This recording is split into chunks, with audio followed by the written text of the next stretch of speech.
نحمده ونصلي على رسوله الكريم اما بعد فاعوذ بالله من الشيطان الرجيم بسم الله الرحمن الرحيم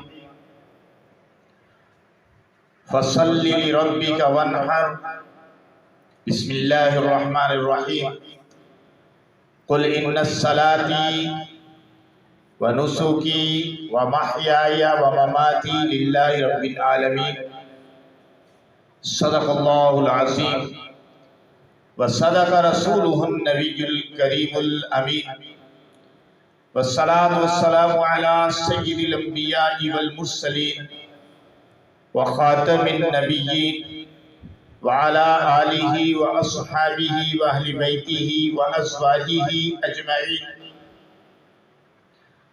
اللہم صلی علی سیدنا و مولانا محمد وبارک وسلم وصلی علیہ۔ گرامی قدر سامعین کرام، آج ہمارا موضوع قربانی کے متعلق ہے۔ جیسا کہ آپ جانتے ہیں کہ حضرت ابراہیم علیہ السلام کی یاد میں پیغمبر آخر الزمان امام الانبیاء محمد رسول اللہ صلی اللہ علیہ وسلم کی سنت پر عمل کرتے ہوئے ہم قربانی کرتے ہیں۔ قربانی کے ذیل میں بہت سارے فضائل اور مسائل احادیث اور فقہ کی کتابوں میں موجود ہیں۔ میں آپ کے سامنے چند ایک فضائل اور پھر کچھ مسائل رکھنا چاہتا ہوں تاکہ آپ لوگ اس سے مستفید ہو سکیں اور لا علمی کے اندر وہ کام نہ کر جائیں جو اللہ کے پسندیدہ نہ ہو۔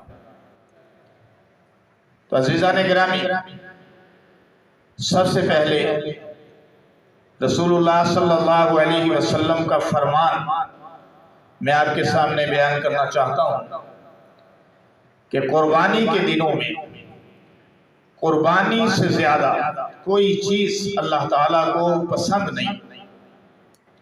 ان دنوں میں یہ نیک کام سب نیکیوں سے بڑھ کر ہوتا ہے۔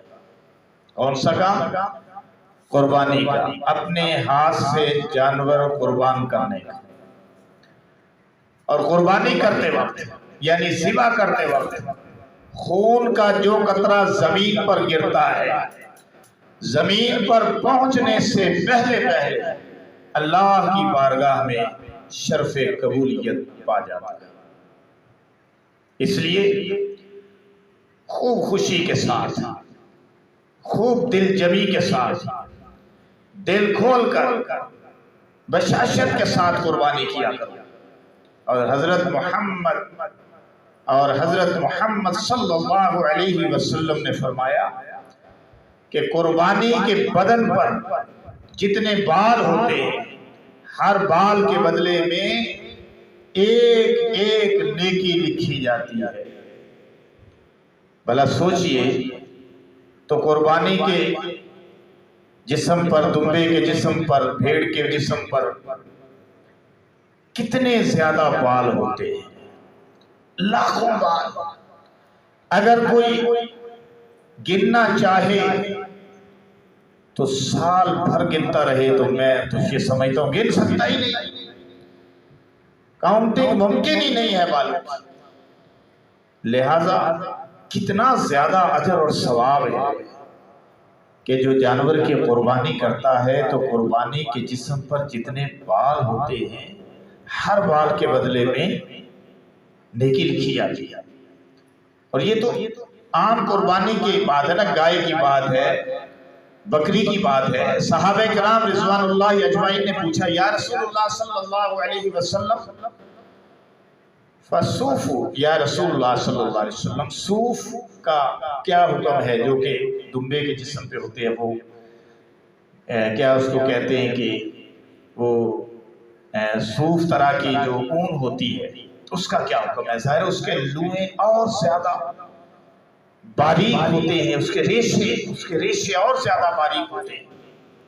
تو حضور صلی اللہ علیہ وسلم نے فرمایا کہ صوف میں بھی، اون میں بھی ہر ریشے کے بدلے میں نیکی لکھی جاتی ہے۔ سبحان اللہ۔